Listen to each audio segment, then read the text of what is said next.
Good morning. This morning I will present a topical class that because tomorrow I'm leaving for Ottawa for a Vaishnava Sangha. I present a three-part workshop on how to attain the bliss of chanting. So, I will give you, I will present an essential part now of that seminar. And I will start with reciting this verse. This will not be can we say, not a traditional class in which we repeat a verse. I will just recite a verse. So, just a moment to get everything in order. Yes. Om Namo Bhagavate Vasudevaya. Om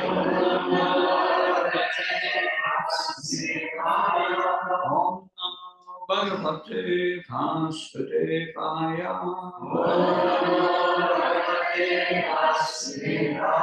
Om Namo Bhagavate Vasudevaya.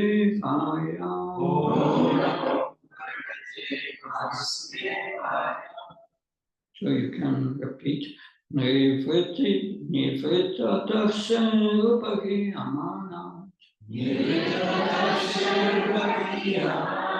Bhava Satakshotva Mano Viramat. Uttamasloka Kunano Vada. Umam Priyacheta Vinaka Sukhnat. Read the translation of the verse. Glorification of the Supreme Personality of God that is performed in the Parampara system. That is conveyed from spiritual master to disciple. Such glorification is realized by those no longer interested in the false temporary glorification of this cosmic manifestation. The descriptions of the Lord are the right medicine for the conditioned soul undergoing repeated birth and death. Therefore, who will cease hearing such glorification of the Lord except butcher, or one who is killing his own self? Om Ajnanati Mandasya Janam Shnaka Chakshur Militam Yena Tasmai Shri Bhavena Namam Vishnu Padaya Krishna Vistaya Bhutale Shrimate Bhaktivedanta Swami Namni Namaste Saraswati Devi Gaurvani Vacharani Nirvishesha Sunyavadi Paskachai Desata Srila Prabhupada Ki Jai. So this verse we recited here is part of the conclusion of the part I will present today. So we will discuss this verse at the end. That now we are all chanting the holy names of Krishna every day, most of us for certain, and maybe for many years. So, but do we attain the real bliss of chanting? That's a question mark. The chanting of the holy name is a process with stages, 3 stages. The first stage is the apparat state of offensive stage, in which we make offenses, we chant with the wrong inner attitude. But if we overcome that, then we come in the clearing stage. Anartha Nivriti, the heart becomes purified, and as a result we get taste in the chant.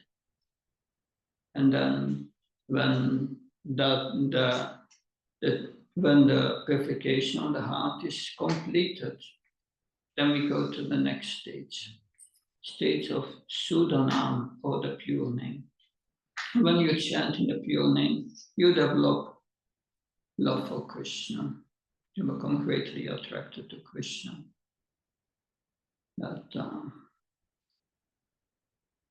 But for chanting holy names in a proper mindset, Lord Chaitanya has given us the verse, the third and the fourth verse of Shikshastikam, which describes the proper mood of chanting. Trinata Pishanachanata Ola Visishna Amana Manavana Kirtanya Sadari Nadanam Najana Sundram Kapta Vashi Skami Mama Chamami Chamamishri Kapta Bhakta Haint Kritvai. That so one should chant the holy name in a humble state of mind. Not be more tolerant on a tree, ready to give all honor to others, not asking of honor for oneself. Don't want wealth, don't want followers, don't want relationships with opposite sex based on sexual attraction. One should only serve the Supreme Lord without any motive, just out of love. And that birth after birth, even not asking for liberation or getting rid of the cycle of birth and death or of suffering. No, just serve out of love. But to do that, and this is mentioned in Harinam Shintamani. Harinam Shintamani is a work compiled by Srila Bhaktivinoda Thakur in the year 1900. How old was Srila Prabhupada at that time? 1900? 4 years, yeah, 4 years, yes. And this Harinam Shintamani, this is a compilation, but in the form of a samvad, of a dialogue between Lord Chaitanya and Srila Haridas Thakur, who is the Namacharya. And that Lord Chaitanya is asking Haridas Thakur about how to properly chant, how this chant. Yeah. And Haridas Thakur replied, to properly chant this holy name, one must be situated in Sambandha Jnana, the knowledge of one's actual position of the spirit soul. So, of course, Lord Krishna says in Bhagavad Gita, Mamaivam Sochivela Kishiva Buddha Sanatana, we are spittle sparks of the absolute whole. And this spirit soul has a natural relationship with that supreme absolute, which is the Supreme Personality of Godhead. And we have this relationship. But it's now covered over by material energy, by anarthas, it's covered over. This relationship is not something that you have to develop, it's already there. We have our eternal relationship, and a very special relationship. We can understand the material nature. We have all a different fingerprint. No one has the same. We are unique, and we have all a unique relationship with Krishna. But that relationship will only be revealed when this cloud of anarthas, this ignorance, is removed from our heart. But of course, we know that we are a servant of Krishna. That's the essence, das. We are all servants of Krishna. But what kind of servant? That will be revealed at a certain time. So how can we drive out these anarthas?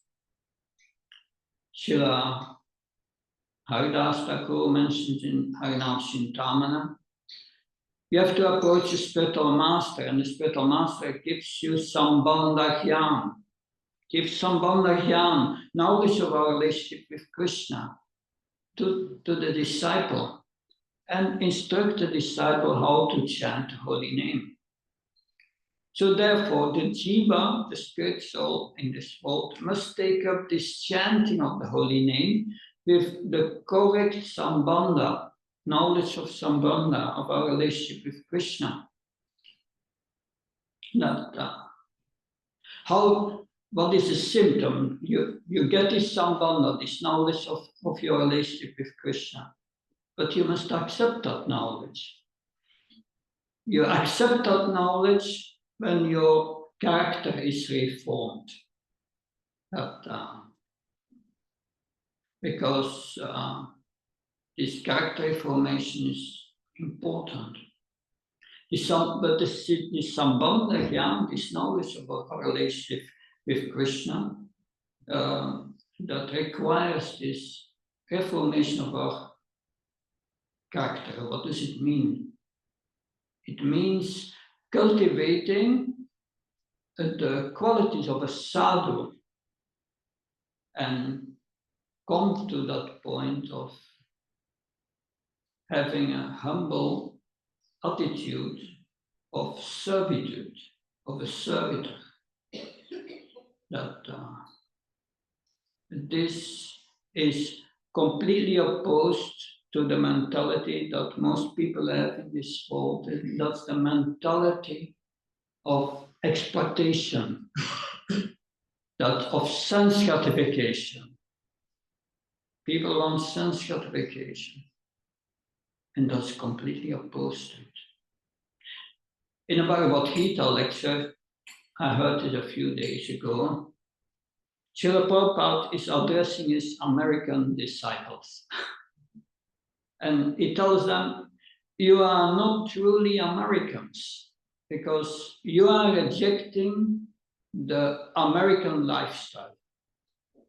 The American lifestyle of exploitation and sense gratification.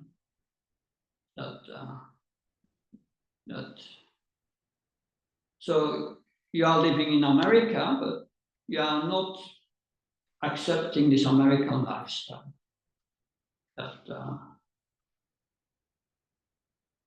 So Prabhupada also said, I came to America out of duty, on the order of my spiritual master, that I didn't want to leave Vrindavan, but I came. Although I'm physically here in America, I did not accept the American way of life. Internally, I'm still in Vrindavan. So what does it mean? This is an important message for us that, yes, we are part of this society, but at the same time, we are apart. We are not mixing with this society and their habits. That the Prabhupada internally was always in Vrindavan. That's especially when we chant, we should be in Vrindavan. This Vrindavan mode. So that means we must be internally fixed in the mood of a humble servant of Krishna and the Vaishnavas. And externally, we do everything what's necessary for bodily maintenance and for fulfilling the mission of spreading Krishna consciousness. So we see that also Rupa Goswami, externally he was a renounced monk, sannyasi, but internally he was living in the mood of Sri Rupa Manjari. In fact, That is explained in the Sat Goswami Astakam. We sing that many times. Nana Shastra Vichayana Gilipino Sadharma Samstapakam Lokana Titakarino Tribhivane Manye Sharanya Karo Radha Krishna Padara Vinda Bhajana Nandena Matadika Vande Upasana Tanara Kuchiro Jiva Gopalakam. So this verse, this verse of the Sat Goswami Astakam, 8 verses Astakam, is describing or glorifying the 6 Goswamis. It tells us they are absorbed in the mood of the gopis, and they are engaged in transcendental loving service of Radha and Krishna. That's their internal life. Of course, we cannot imitate or even cultivate this unless we are free from anarthas. But we can adopt the humble mood of a servant of the spiritual master of the Vaishnavas, the devotees and Lord Krishna. So that is conducive for coming to a real spiritual position. Because once we are purified, thank you, the Lord Krishna from within the heart will reveal us what kind of servant we are. So once this mood of a particular servant awakens in your heart, when that begins after liberation, then you can cultivate Raganuga Bhakti. You're following the devotional mood of Ragatmika Bhakti, a Nitya Siddhi, an eternal liberated devotee in Vrindavan. Anyway, that's explained in Nectar of Devotion. But yes, for us, it is the question, how can we cultivate this favorable food, this favorable mood, internal mood, helping us to come to the mood of a position of a servant.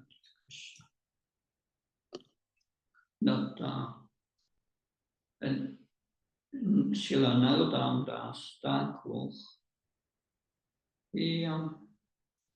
this is from his song Lala Samaya Partam. We sing Gauranga Bodhite Habe Pulaka Sariram Hari Hari Bodhite Nayana Bhaveni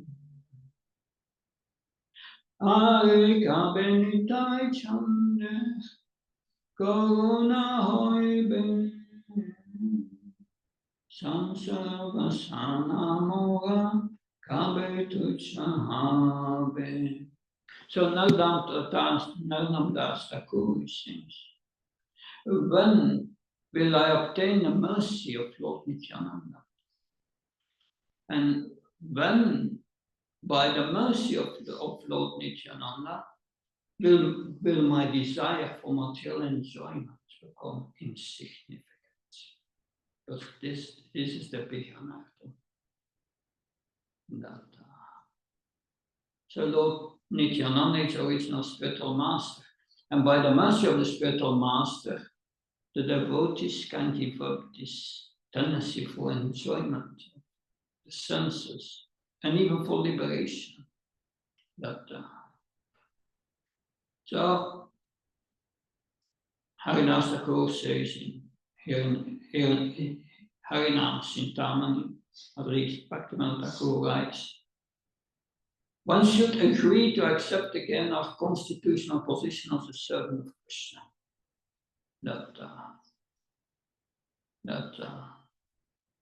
And this can be realized to realizing the knowledge of Sambandha, the knowledge of our relationship with Krishna.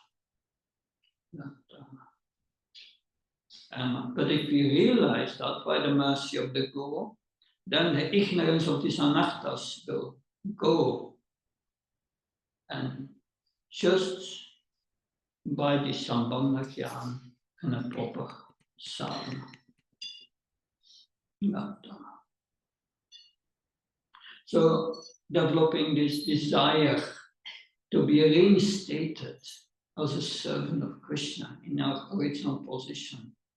And we have in the 6th canto of the Bhagavatam, there we have Vritrasur. Vritrasur is fighting with Indra. Vritrasur is externally a demon. Internally is a pure devotee. So the external does not always show what's the internal. Indra is externally a great demigod, pious, very pious. Internally is a Sakam Bhakta.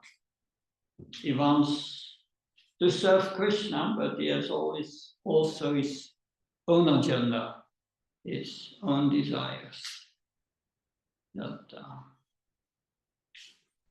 But there, yes, Vritrasur is addressing King Indra and says, "Oh my Lord," is praying, "Oh my Lord, O Supreme Personality of Godhead, will I again be able to be a servant of your eternal servants?" So this is desire. Can I again be able to be a servant of your eternal servants who find shelter only at your lotus feet?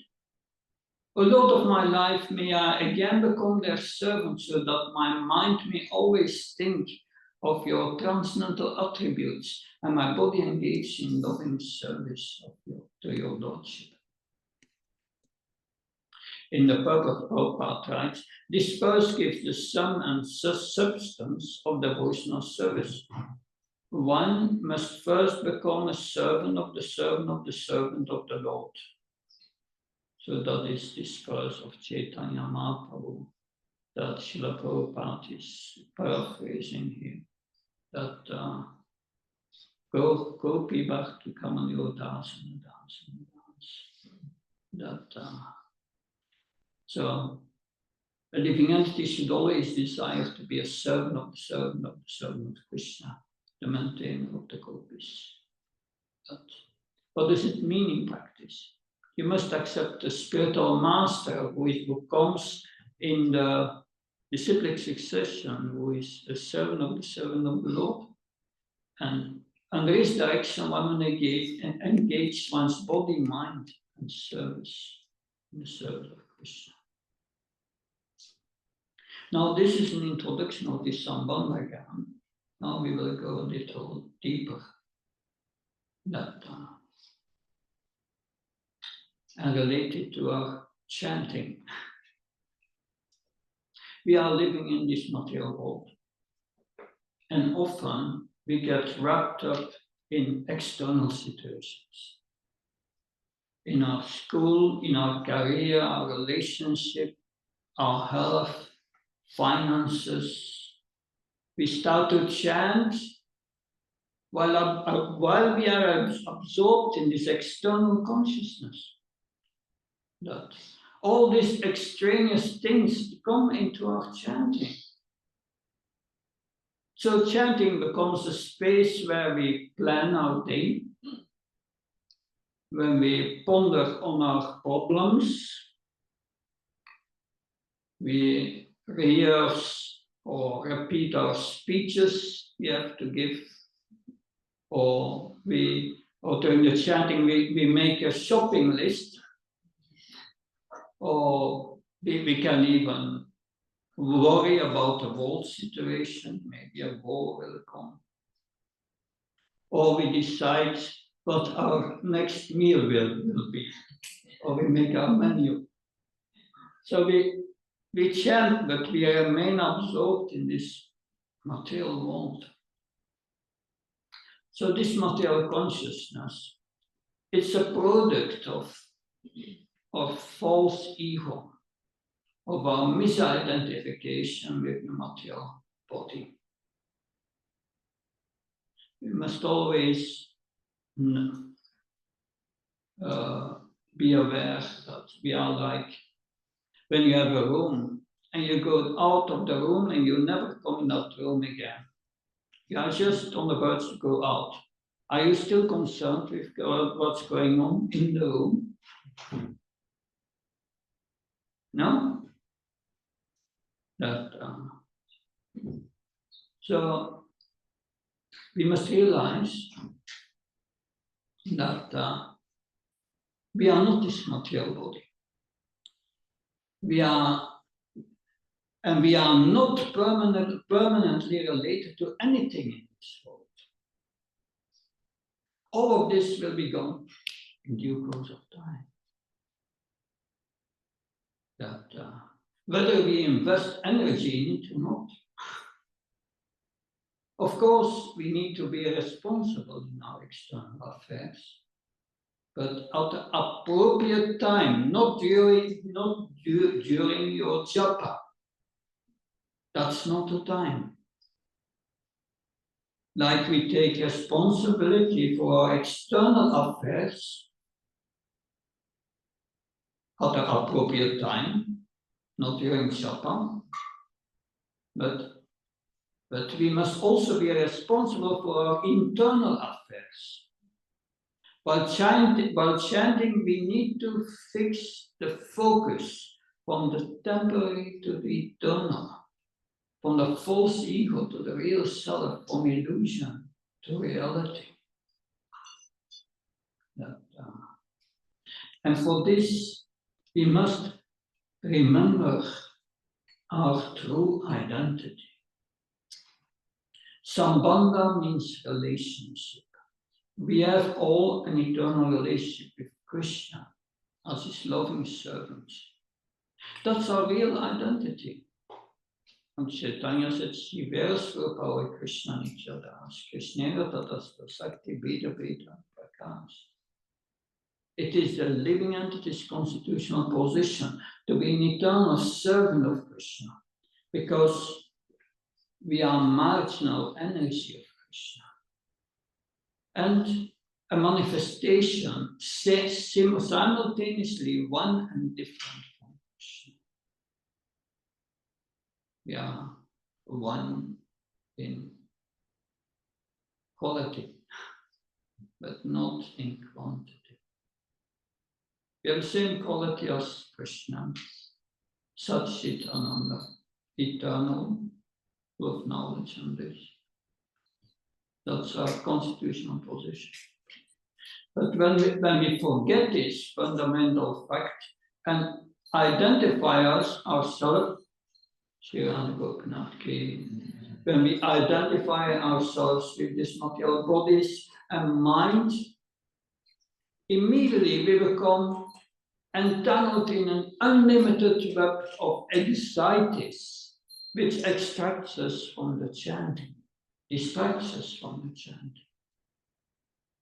So we need to remember our relationship with Krishna. And we remember that we are Krishna's servant. There is nothing to worry about. The purpose of our existence is to serve Krishna. And the best service is chanting. So during the chanting, we should just absorb ourselves in the holy name. So Haridas Thakur stresses this importance of understanding, chanting with understanding, sambandha. So in Harinam Chintamani, he said, if a person, by a saintly Vaishnava's mercy, understands one's relationship with Lord Krishna and chants his holy name, that person attains a great treasure of spiritual love. So you have the devotee's mercy, and you have the understanding of your relationship with Krishna. And if you have these two, then you can attain this treasure of spiritual love. But as long as we do not understand our relationship with Krishna, then we will not take shelter of the holy name. But Radhadesh says, we take shelter of the shadow of the holy name. So there is a huge difference between the real holy name and the shadow. Like if you get a digital image of a delicious meal, that or you have the meal just cooked in reality, that the image may look good, but it leaves us hungry. Similarly, the holy name, that holy name deeply satisfies the soul, whereas the shadow leaves us spiritually hungry.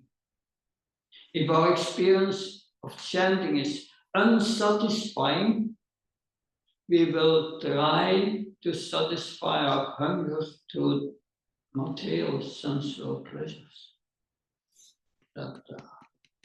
So we must prevent this tragedy. We need to tune in with our relationship with Krishna when we chant. And there are three elements in this relationship: understanding we are a servant, understanding the served, the one who we are serving, and then understanding the nature of the service. So the servant is us.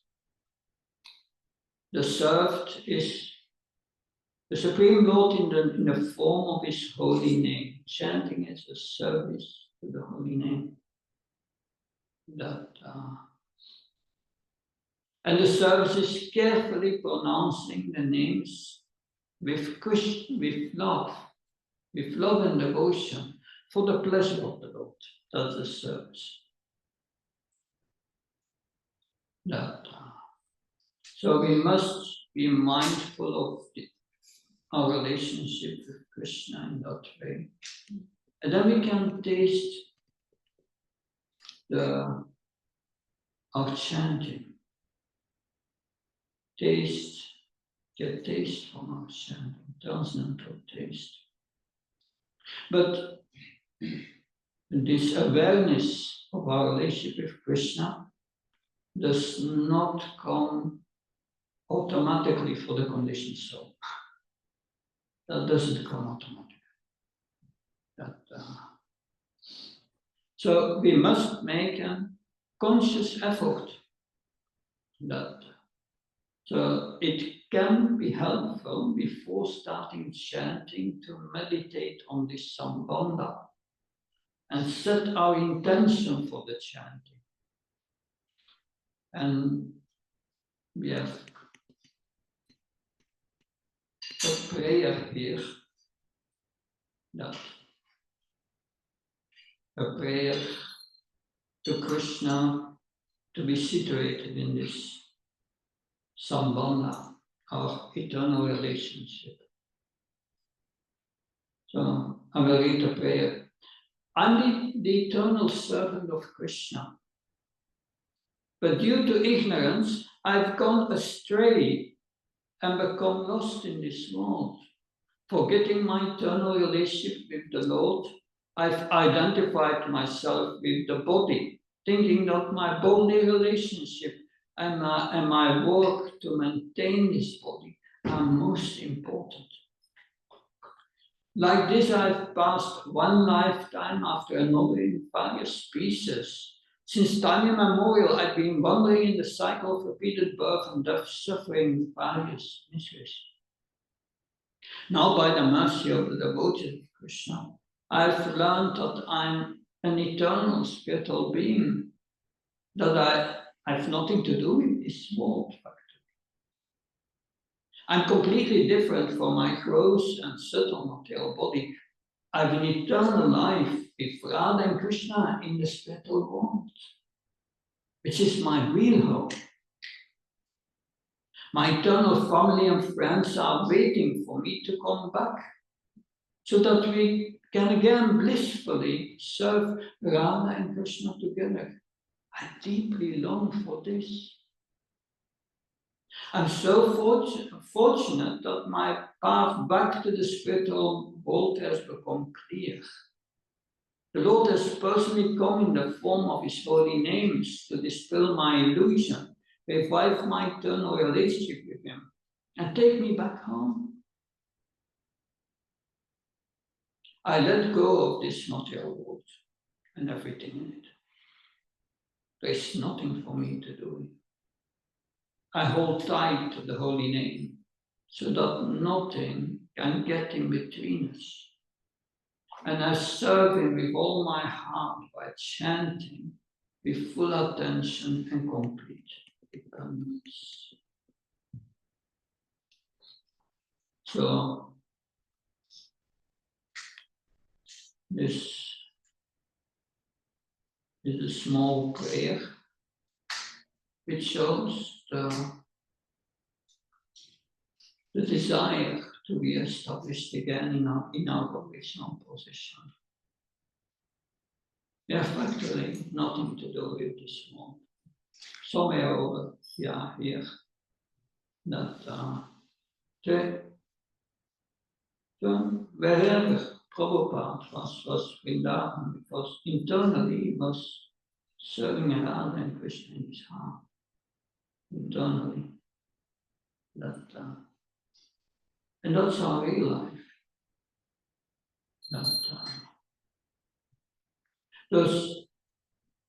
So the practice of chanting or devotional service has three parts: Sambandha, Abhideya, and Prayojan.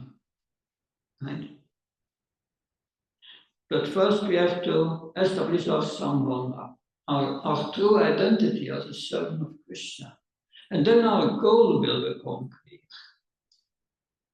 We need to revive our lost loving relationship with Krishna and go back to Him. That's called Prayojan. That's the goal. And that's, if we must define where we want to go. We need to figure out how to get there. And that's Abhideya. That's a process. The process is simple. The process is chanting the holy name.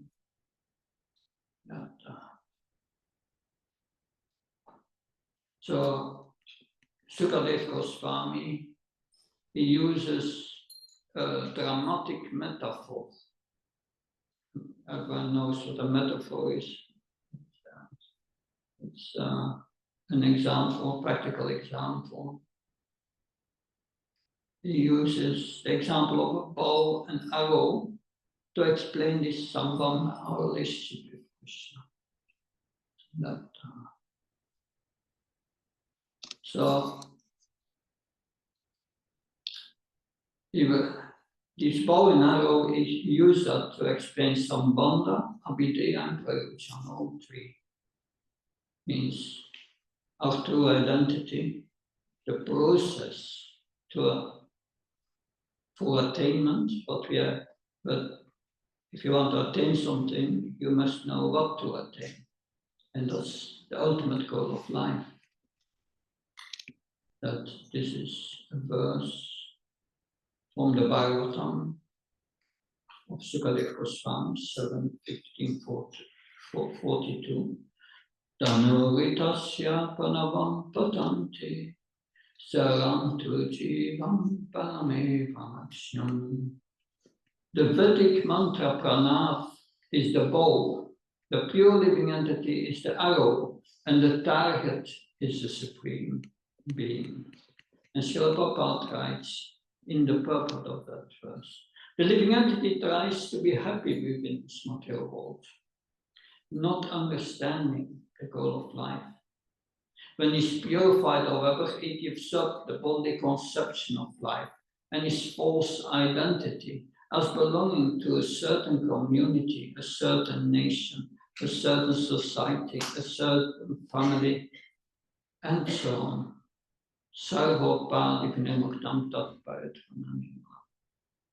Then he takes the arrow of his purified life, and with the help of the bow, the transcendental chanting of prana, or the Hare Krishna mantra, he throws himself toward the Supreme Personality of Godhead. So the target is the Supreme Personality of Godhead. And in our tradition, it means the service of God to Radha and Krishna. But how would someone in this material world, the conditioned soul, get to ever know that? What's the goal?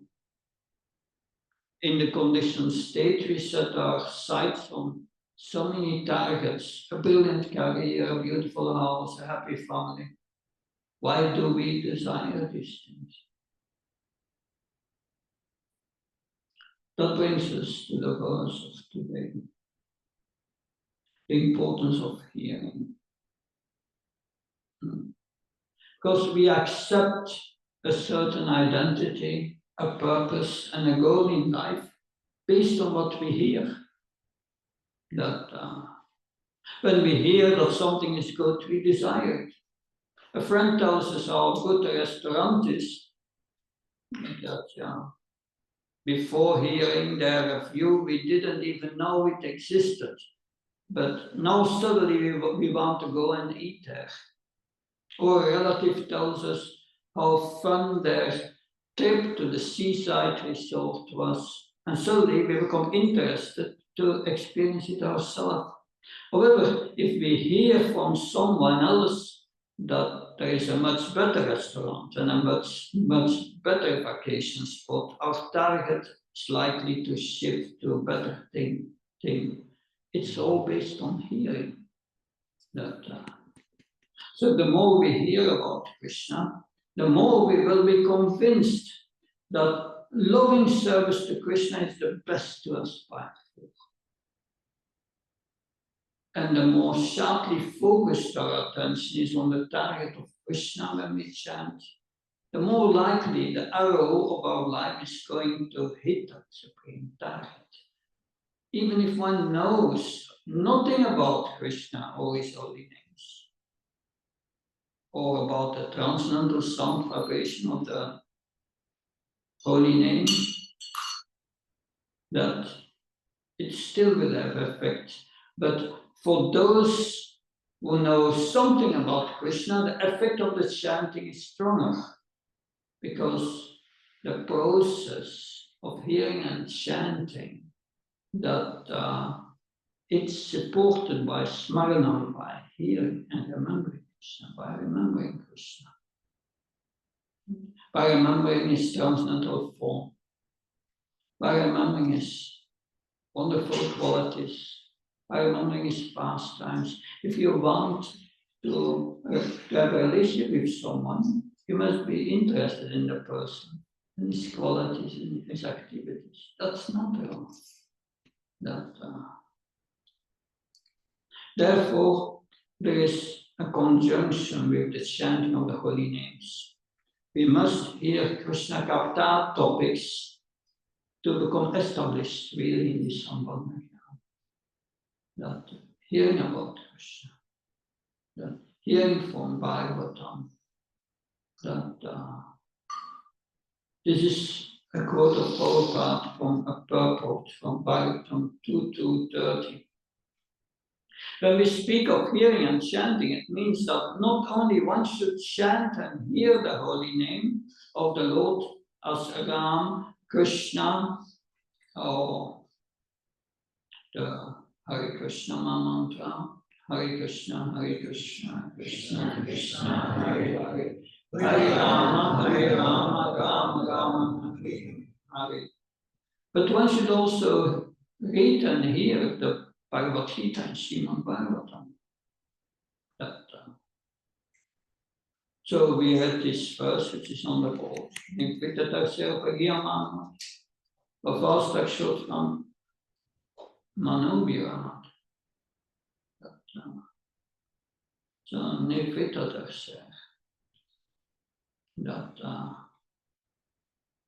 one, because that's the beginning of the 10th canto, and this is Maharaj Pariksit speaking to Sukadeva Goswami, because he just said a few verses before that, because in the 9th canto, Krishna spoke, and Sukadeva Goswami spoke about all these dynasties of kings, and he described the Surya dynasty and the Soma dynasty.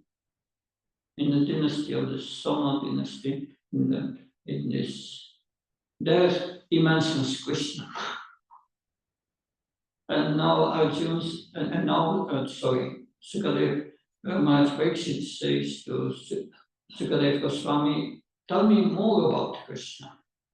But to understand Krishna and really understand deeply our relationship with Krishna, you must be free from all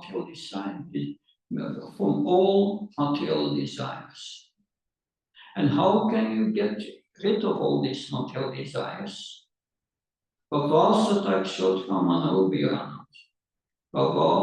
Sadak means you have to take a medicine of Shotra, hearing. Manobhiramat, your mind must be absorbed in hearing about Krishna. That is the medicine. And we have to take that medicine every day. Every day. When Chaldveka Maharaj was in Koblevo in Ukraine, that was the last festival we had there, international festival. And he gave a class on this verse. And one devotee raised his hand and said, I'm hearing every day the Bhagavatam, but still I have all this material desire after many years.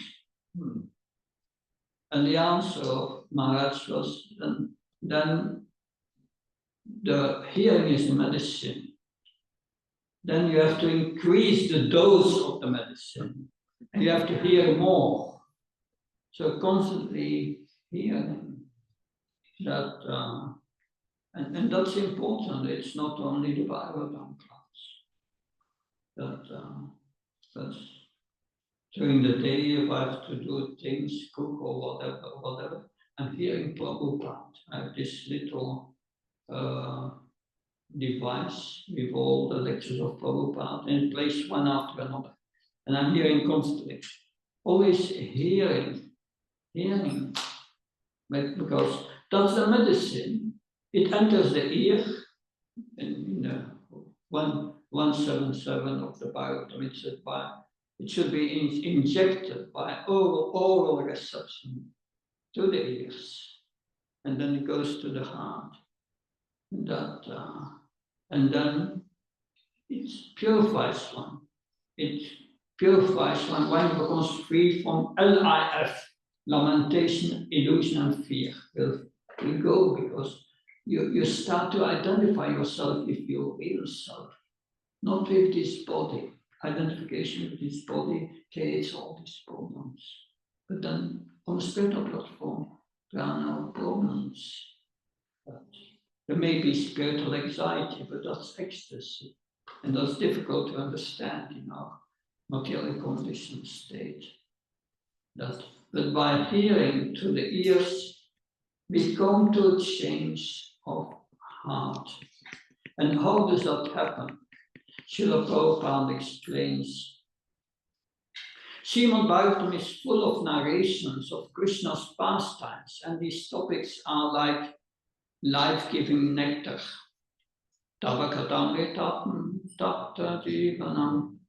We need to seek out pure devotees of the Lord and hear topics of Krishna from them.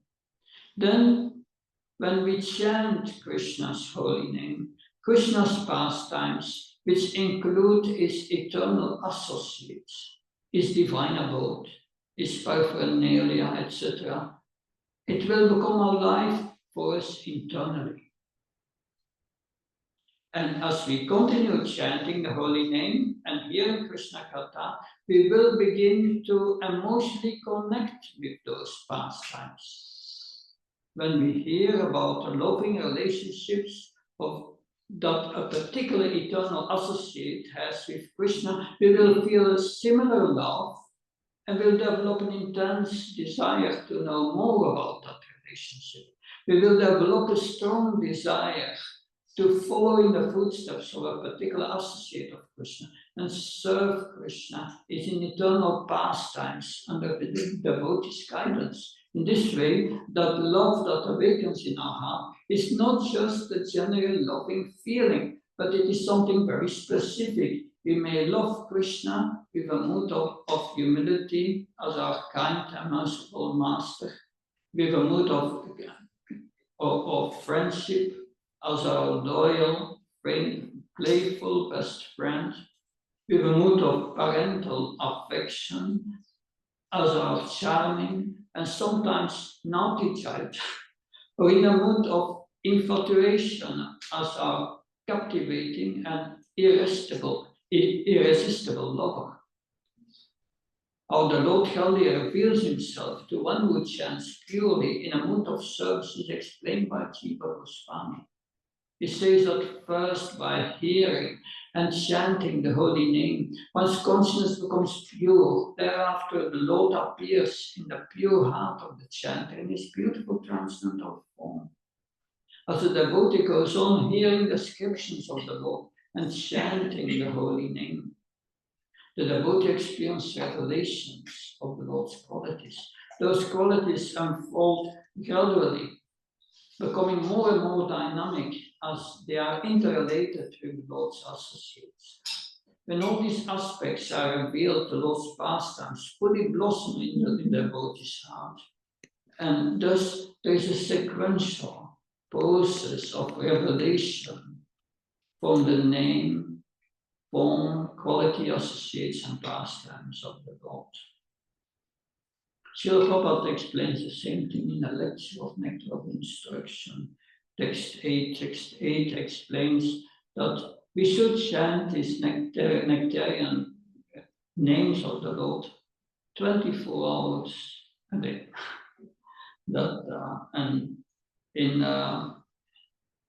So Srila Prabhupada stresses that the teachings of his spiritual master, Srila Bhaktivinoda Saraswati Thakur, who said in the neophyte stage, one should always engage in hearing Krishna Katha. Neophyte means we are not yet liberated.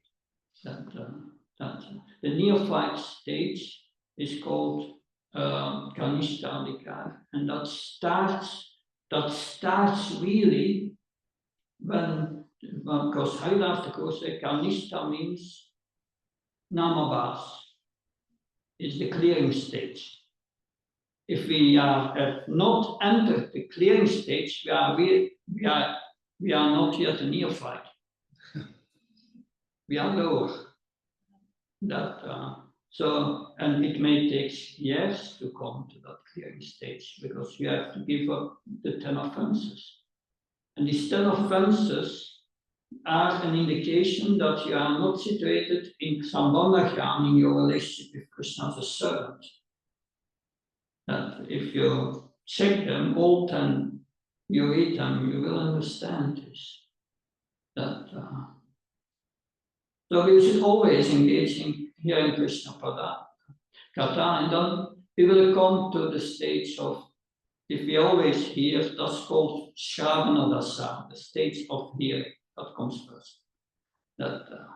And if we constantly hear the transcendental holy name and hear the transcendental form, the qualities, the pastimes, then we come to accept them in our heart. And that's Paranadasa. And then accepting means we will start remembering them. Smaranadasa. But it's of Smaranavasta. And in a lecture, Srila Prabhupada explains, also in the purport, but in the lecture he gives more details. You have these 5 stages of remembering Krishna.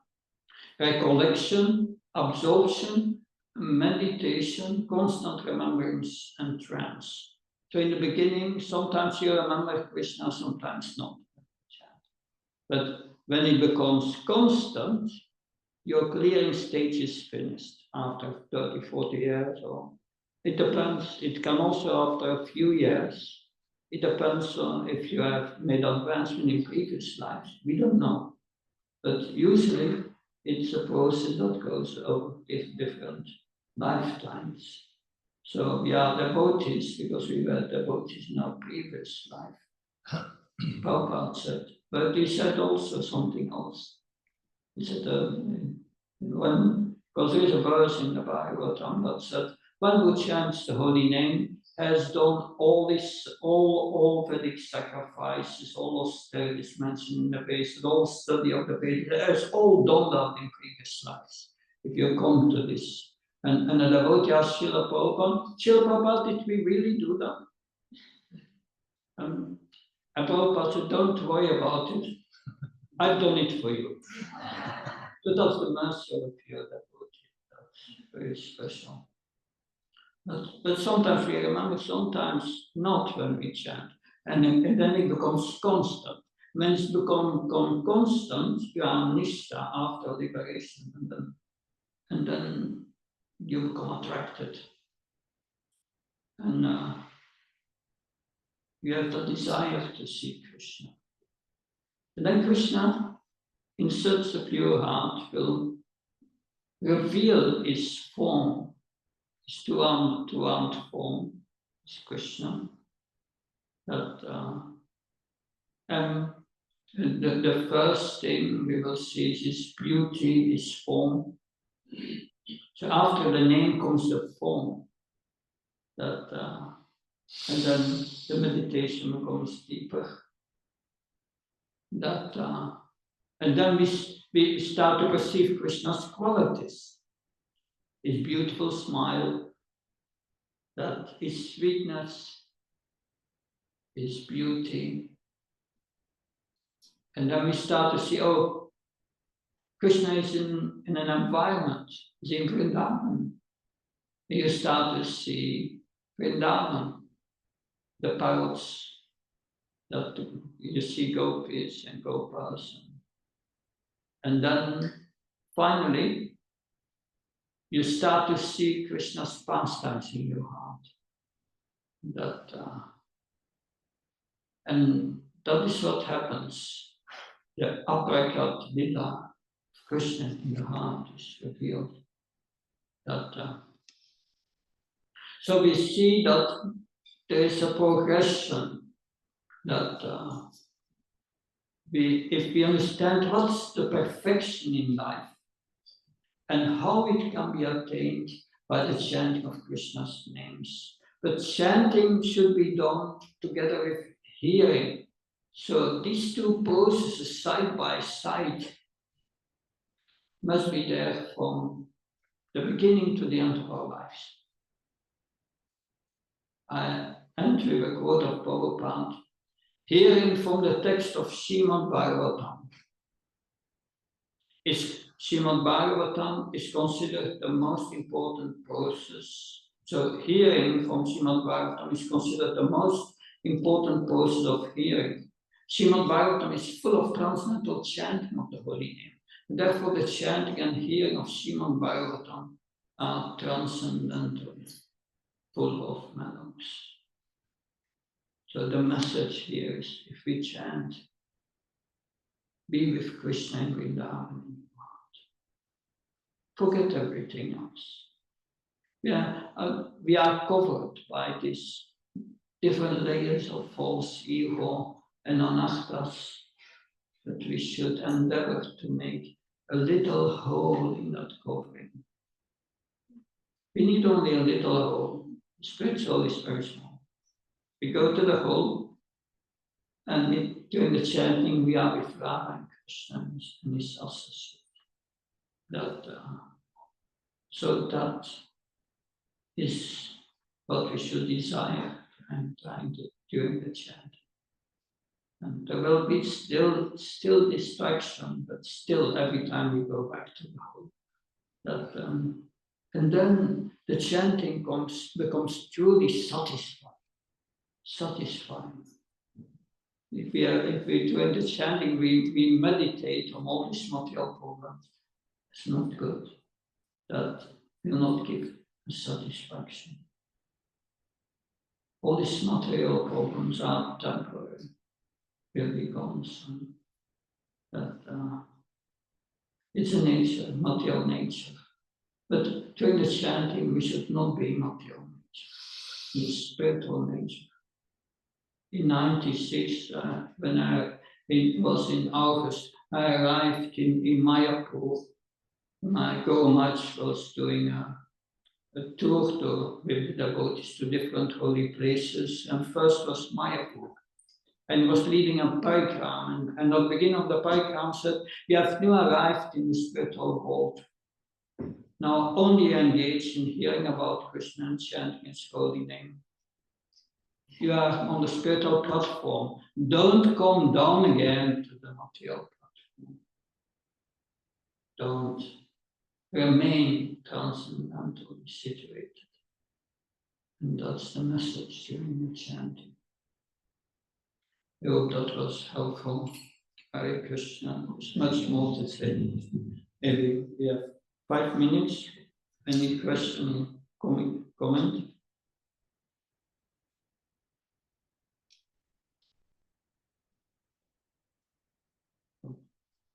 Yes. Question. Like you mentioned that while chanting, you should completely depend on the body.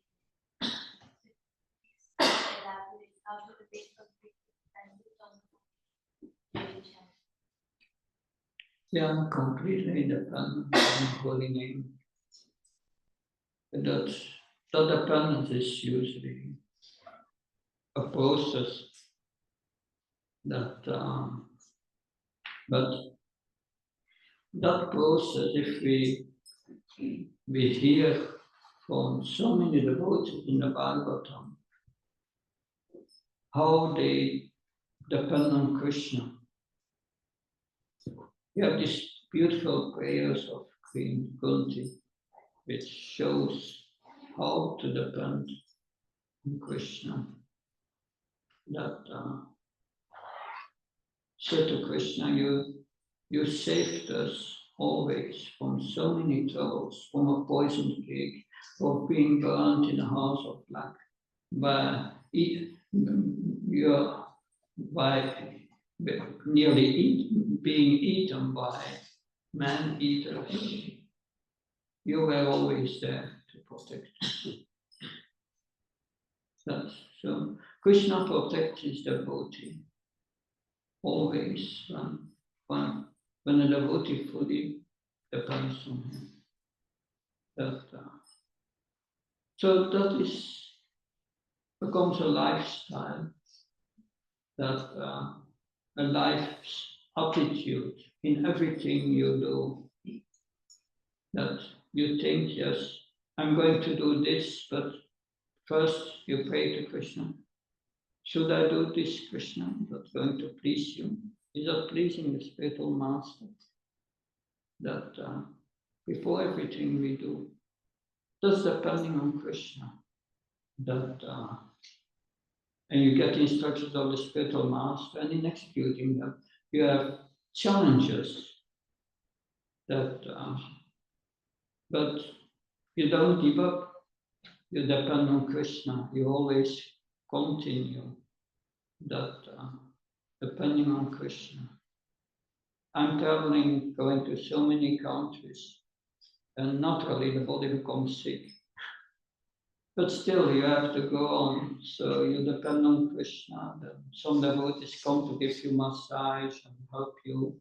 And somewhere or another, I get, before I leave again, I'm again in a good shape. But you travel, you have to go to so many places. You have to pay these flights and all these things. Shall I get the money? It has never been a problem. Krishna always provides, sometimes at the last moment. But you depend on Krishna and see what Krishna is bringing in your life. And it means whatever happens in my life, good or bad, I accept as the mercy of Krishna.